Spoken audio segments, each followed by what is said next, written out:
ఇంత పెద్ద సంఖ్యలో వచ్చిన కట్టా మైసమ్మ టెంపుల్ ముందు ఉన్న మా కార్యకర్తలకి నా హృదయపూర్వకంగా ఫస్ట్ అయితే ధన్యవాదాలు. ఇవాళ మా పోలీసు వాళ్ళు అనుకుంటున్నారు ఇవాళ ఏదో చెప్తాడని ఈ విధంగా మా పోలీసు వాళ్ళు అనుకుంటున్నారు. కానీ అట్లా ఏం లేదు.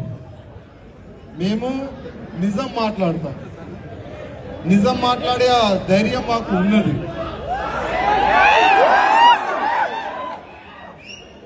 2023 తర్వాత ప్రత్యేకంగా మన హిందూ గుళ్ళకే టార్గెట్ చేస్తున్నారు. మనం ఓల్డ్ సిటీలో చూడొచ్చు, వేరే వేరే ఏరియాలో మనం చూడొచ్చు. ఇవాళ కట్టా మైసమ్మ టెంపుల్ కూడా మనం చూడొచ్చు. ఒక అల్తాఫ్ అని ఒక వ్యక్తి ఎక్కడి నుంచి వచ్చిండైనా కర్ణాటక నుంచి, బీదర్, కర్ణాటక బీదరే. ఏం పీకనికి వచ్చిండైనా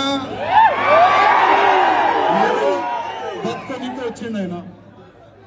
రండి, పని చేసుకోండి, బతకండి, ఫ్యామిలీని పోషించండి, వెళ్ళిపోండి. కానీ ప్రత్యేకంగా హిందూ గుళ్ళకే వాళ్ళు టార్గెట్ చేస్తున్నారు. అసలు వాళ్ళకి ఈ ట్రైనింగ్ కానీ ఈ ఆలోచన కానీ ఎక్కడి నుంచి వచ్చింది ఆయనకి? వాళ్ళకి ప్రత్యేకంగా ఒక ప్లేసెస్ లో వాళ్ళకి నేర్పిస్తారు హిందూ గుళ్ళ గురించి, హిందువుల గురించి, భారతదేశం గురించి. వందే మాత్రం చెప్పకూడదు, భారత మాత ఆ స్లోగన్ చెప్పకూడదు అని ప్రత్యేకంగా వాళ్ళకి మదర్సాల్లో వాళ్ళకి ట్రైనింగ్ ఇస్తారు. వాళ్ళు అదే ఫాలో చేస్తారు. వాళ్ళు ఏంటంటే గుడి కనబడితే వాళ్ళకి ఒక మంట, ఏదో ఒక పని చేయాలి. గతంలో మనము సికింద్రాబాద్ టెంపుల్ మనం చూడొచ్చు. ఏ విధంగా ఆయన అమ్మవారికి తన్ని విగ్రహాన్ని పలగొట్టడానికి ప్రయత్నం చేస్తే అప్పుడు ఆయనకి అక్కడే ఉన్న హిందువులు పట్టుకొని ఆయనకి పోలీస్కి ఇస్తున్నారు. అప్పుడు మా పోలీస్ అధికారులు స్టేట్మెంట్ ఏంది? కొద్దిగా ఆయన మెంటల్ లోడ్ అని. అంటే ప్రతి ఒక్క వ్యక్తి మెంటల్ అయిపోతే ఆయనకి మా గుళ్ళే కనబడుతుందా? మా హిందువులు మెంటల్ అయిపోతే. కానీ ఆ అలవాటు మాలో లేదు, ఆ సంస్కృతి మాలో లేదు. మా పెద్దోళ్ళు ఏం నేర్పిస్తారు? ఏదైనా ఎవరైనా దేవుడు ఉండని వాళ్ళకి మర్యాద ఇచ్చే ధర్మమే మన హిందూ ధర్మం అని మన పెద్దోళ్ళు మనకు నేర్పిస్తారు. ఎప్పుడైనా హిస్టరీ మనం చూసుకుంటే బాబ్రీ మస్జిద్ తప్ప ఎక్కడ కూడా మన హిందువులు దాడి చేయలేదు. ఎందుకంటే బాబ్రీ మస్జిద్ ఎందుకు? అది మన రాముడి గుడి పలగొట్టి వాళ్ళు బాబ్రీ మస్జిద్ కడితేనే దాన్ని మనం పలగొట్టడం. అది మనం రుబాబ్గా మనం చెప్పొచ్చు. కానీ ప్రత్యేకంగా ఎవరైనా ముస్లిం వ్యక్తి మెంటల్ అయిపోతే వాళ్ళకి గుళ్ళే కనబడుతున్నాయి. మనం నిన్న మొన్న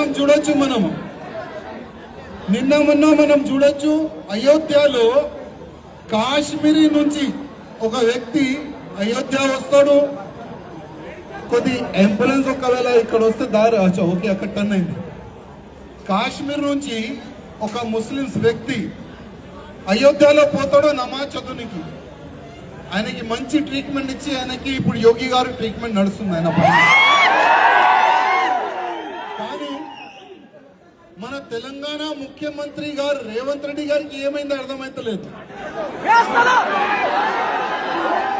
అప్పుడప్పుడు మా రేవంత్ రెడ్డి గారు అంటారు నేను ఏబీవీపీ అంటే నా రక్తంలో కూడా కాషాయం ఉందని రేవంత్ రెడ్డి గారు అంటారు. ఇప్పుడు మా రేవంత్ రెడ్డి గారు ఇంత పెద్ద అపవిత్రం జరిగింది కట్టా మైసమ్మ గుడి ప్రాంగణంలో.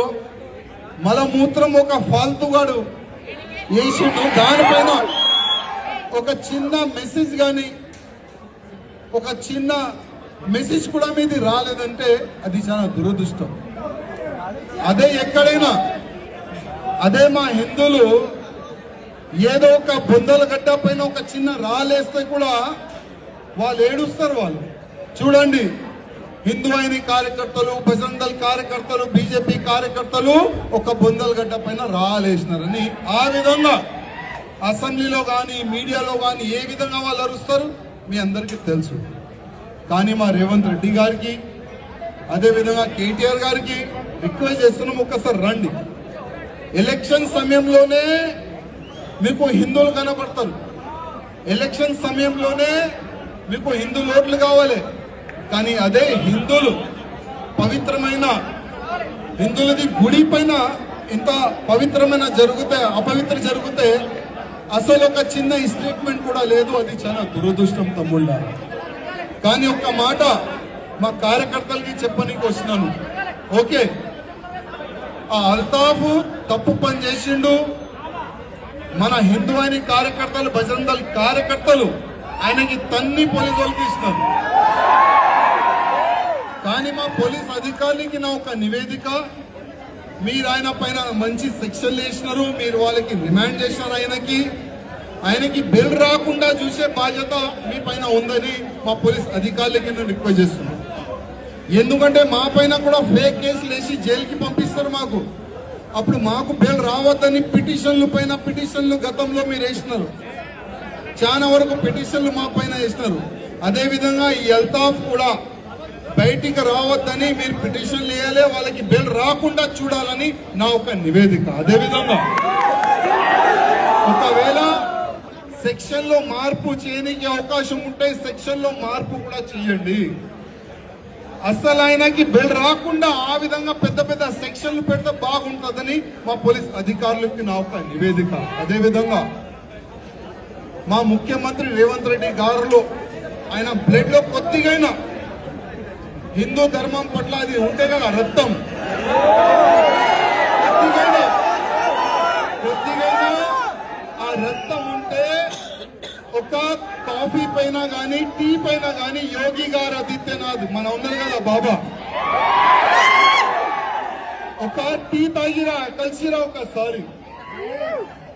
ఉత్తరప్రదేశ్ లో కానీ మహారాష్ట్రలో కానీ ఎక్కడెక్కడ కాషాయం ఉంది, అక్కడ ఎవరైనా ఉండని హిందూ గుళ్ళ పైన గాని హిందువుల పైన గాని గోమాత పైన గాని కళ్ళేస్తే కళ్ళు పీకేస్తారు. అక్కడ పనిష్మెంట్ చాలా జబర్దస్త్ ఉంటది. అట్లాంటివి కూడా ఇక్కడ పనిష్మెంట్ ఇవ్వండి. మీరు అసెంబ్లీలో చెప్తారు మేము హేట్ స్పీచ్ పైన చట్టం తీసుకొని వస్తామని, మీరు అసెంబ్లీ సాక్షిగా మీరు చెప్తారు. అంటే టార్గెట్ హిందువులే వాళ్ళకి.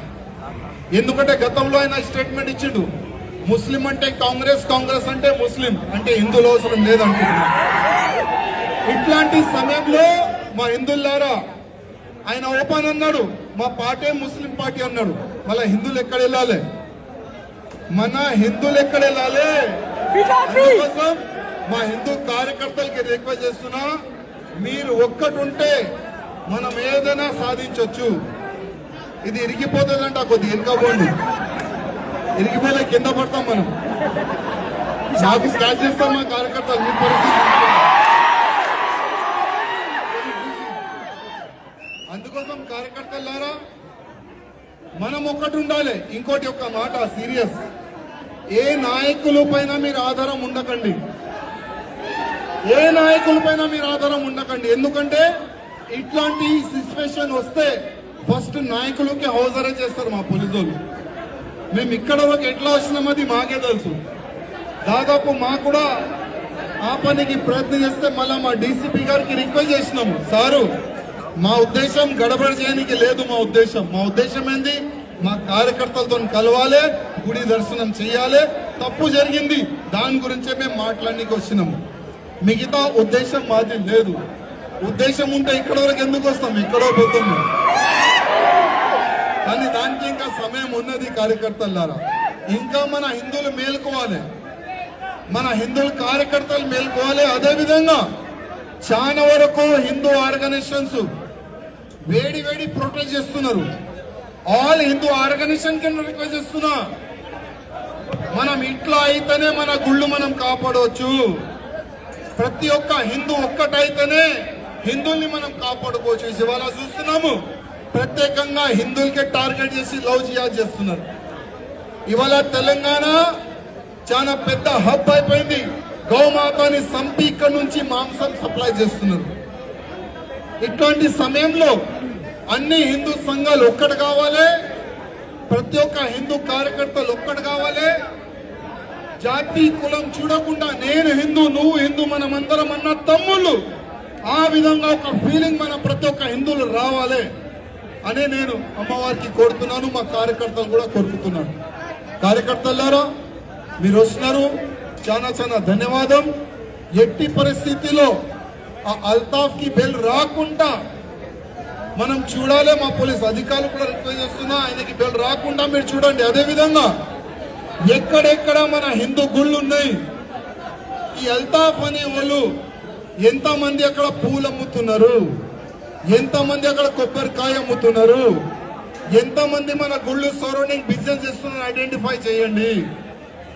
వాళ్ళకి చెప్పండి మా గుడి నుంచి వెళ్ళిపో, మా గుడి ప్రాంగణం నుంచి వెళ్ళిపో, లేకపోతే మన భాషలో వాళ్ళు కూడా మనం నేర్పిస్తాం. ఎందుకంటే మన గుడి దగ్గర ఉండి మన హిందువుల డబ్బులతోని బతికి మన గుడికి వాళ్ళు టార్గెట్ చేస్తున్నారు. అందుకోసం హిందువులారా ఆల్ మన సోషల్ మీడియాలో కానీ వాట్సాప్ లో కానీ ఒక మెసేజ్ ఫార్వర్డ్ చేయండి. ఏదైనా ₹1 ఐటమ్ కొనాలంటే ఎవరితో కొనాలి? కొబ్బరికాయ ఎవరితో కొనాలి? పూలు పళ్ళు ఎవరితో కొనాలి? ఆ ఒక్క అవేర్నెస్ మనలో వచ్చేస్తే వీళ్ళు మన కాలపైన పడతారు. తమ్ముళ్ళారా మాతోని తప్పైంది, మాతోని కొనండి, మేము మీతోని కలిసి మెలిసి ఉంటాం. ఆ విధంగా వీళ్ళు మన ముందు వంగుతారు. ఆ మాటని యాద పెట్టుకో తమ్ముళ్ళారా. ఏదైనా కొనాలంటే ఎవరితో కొనాలి? ఎవరితో కొనాలి? భారత్ మాతాకి